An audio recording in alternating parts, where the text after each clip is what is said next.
it's Jenny Williams. Welcome back to my channel. Today I'm going to be making a basil pesto pizza. We've been growing our own homemade basil all summer and it is doing fantastic, but we have so much of it and I really need to use it before the end of the season. So I'm going to make a basil pesto sauce and then make a pizza with it. So I wanted to bring you along and inspire you.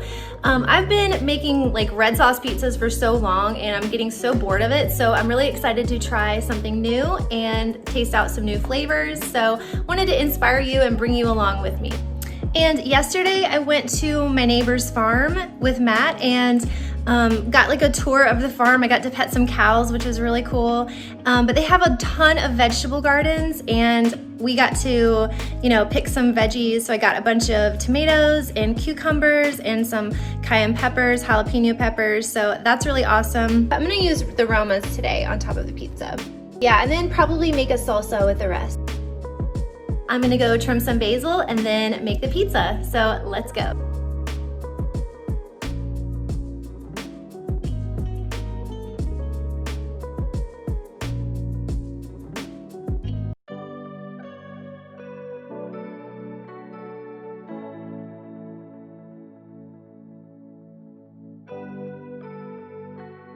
Start off by washing your basil and then gently pat it dry.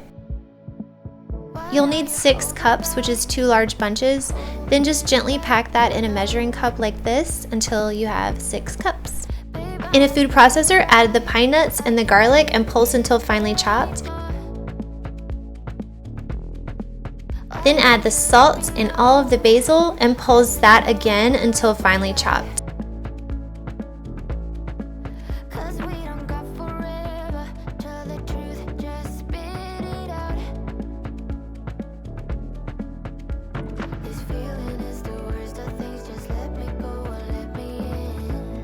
Then with a motor running, pour the olive oil through the feed hole in a slow and steady stream and just process it until it becomes really smooth. And there you have it, homemade pesto sauce. It looks amazing. To save time, I'm using a pre-made dough. This one's from Trader Joe's and it is my holy grail. I love this dough. Then just preheat the oven to 500 and stick the pizza stone in there and let that heat up for about 45 minutes to an hour.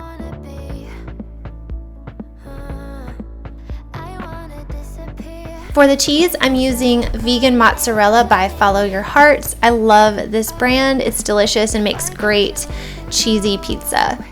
And I'm getting my Roma tomatoes ready and my dough. I'm just putting a little bit of flour on the cutting board and spreading the dough out to get it ready to go on the pizza stone. And before I put it on, I like to add just a little bit of coarse cornmeal so that it doesn't stick. Then just lay your pizza dough on it. I am not a pizza artisan, so it's not gonna look perfect, but just do as best as you can. And I like a thick crust, so I'm making mine a little smaller but thicker.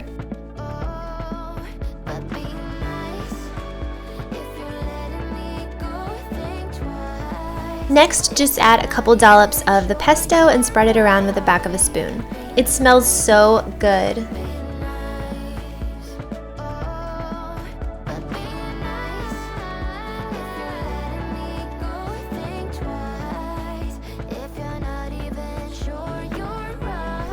And then just finish it off with some of the vegan shredded cheese and our fresh Roma tomatoes.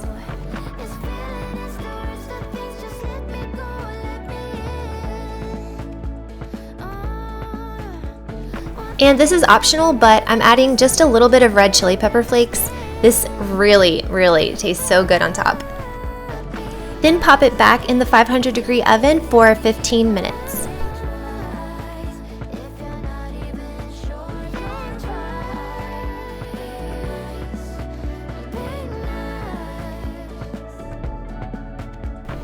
When the pizza comes out, let it cool on the pizza stone for about 5 to 10 minutes. Then you can cut it with a pizza cutter and you are ready to eat. This came out amazing. It did have a couple air pockets form, but it really doesn't affect the flavor. It is so delicious, y'all. This came out great.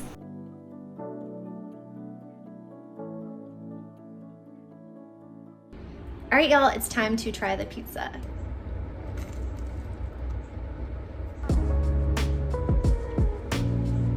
the pizza came out amazing. The flavors are so delicious.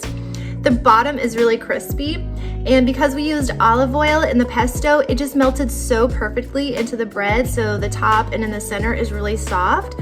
And the fresh Roma tomatoes that we used really bring it all together. It just complemented everything so well.